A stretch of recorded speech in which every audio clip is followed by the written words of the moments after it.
Home prices in Canada declined for a second straight month in October as elevated borrowing costs weighed on the market. The benchmark price fell 0.8% compared to the previous month.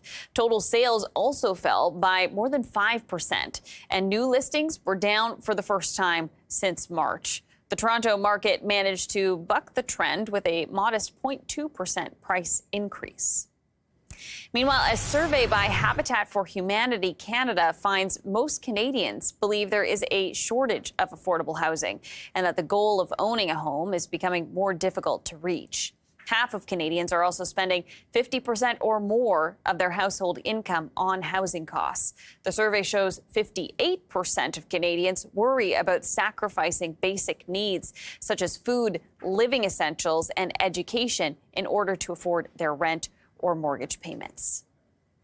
Well, turning now to an antitrust lawsuit in the U.S. that could pave the way for challenging realtors' commissions in Canada. Late last month, a verdict was reached in a class action case in favor of home sellers in the U.S. A federal jury found the National Association of Realtors liable for colluding to maintain high commission sharing rates, where the seller is responsible for paying commission to their own real estate agent and to the buyer's agent. The jury awarded nearly $1.8 billion in damages.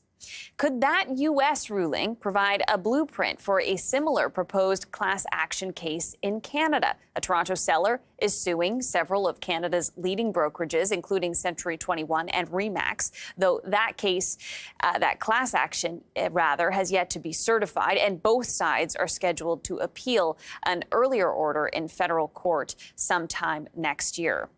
Let's turn now to Walter Melanson. He's been following this story closely on both sides of the border. He's co-founder and market analyst at PropertyGuys.com. Joins us now from New Brunswick. Walter, thanks so much for jumping on with us this afternoon. Hey, thanks for having me. So this is interesting. It's a case in the U.S. And there is the beginning. Well, actually, it's been a couple of years in the making so far of a case here in Canada as well. It's not at the same sort of stage at this point as obviously the one in the U.S. But maybe you can just walk us through some more of the details of the American case and what was at issue there, and more about the verdict too. Sure thing. Well, first of all, it takes a long time to get these types of cases tried. The U.S. case, the Sitzer-Burnett case, took some 4.5 years and only took 2.5 hours to deliberate a verdict. And that verdict was guilty.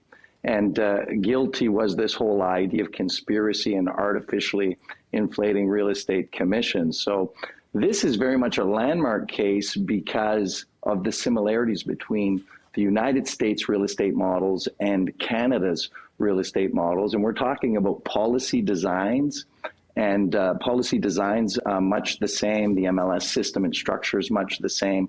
So there's a lot of similarities and overlaps, and a lot of folks are watching, thinking that the U.S. cases, and this is just one case because there's a lot more cases now being queued up that are similar.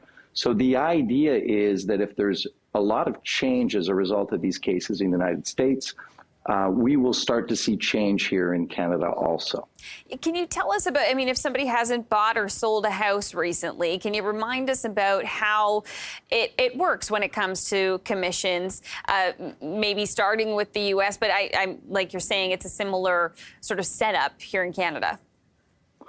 Yeah, so the setup that's kind of under fire in the United States case, and a similar case here in Canada, is the whole idea that a listing agent signs a deal with a seller, and within this scenario and within this contract, they are basically deciding how much is going to be paid to the buyer's agent. And this whole thing starts to unravel as it relates to folks saying that's unfair. And they're also saying that the rate that's decided is a collusionary rate that is artificially inflated as a result of not allowing the seller to negotiate directly with the buyer's agent. So really that is, what's what's at the heart of this whole matter. So the seller essentially, it's not that the seller shouldn't be paying the buyer's agent, but it's that they should have the opportunity to be negotiating with them directly? That's pretty much what the cure to the situation would be. So really the whole thing is that, you know, why is it that the selling agent is negotiating in advance of an offer the amount of money that shall be paid to the buyer agent? And really that's the crux of the case. And a lot of folks don't think that that's fair. They think a better system would be a system where the listing agent does what he does, and then the buyer agent comes in and negotiates his or her commission during the offer process. But that's not how the MLS works today in the United States or in Canada. So that is really why this case is so important. Right. Okay. Because you sign that contract with as the seller, you sign it rather with your agent before you've even listed. It's the agreement to work together and what you're going to be paying. You got it. So it's called the cooperation. On the U.S. side, it's called the cooperation policy. And really what the cooperation policy that the National Association of Realtors in the U.S. Has created creates a scenario where competitors are getting together and basically deciding how much these fees will be. I should mention that we did reach out to the Canadian Real Estate Association for their take on the ruling in the U.S. And they said regarding the ruling in the U.S., based on the news reports, we understand that the decision will be appealed. So pointing that out from their perspective. And also with regards to the Canadian lawsuit, CREA says we consider the claims to be without merit and will continue to vigorously defend against them. When it comes to the fallout from the U.S. case, what do you think that will end up being? Is it just empowering consumers or the sellers to feel that they can negotiate? Because I'm not sure people would even think that that's an option. Well, that was the whole center of this whole proceedings and the case, and the evidence that was weighed by jurors is that a lot of folks in the U.S. and Canada don't know that real estate commissions are negotiable. And at play here is how negotiable are they?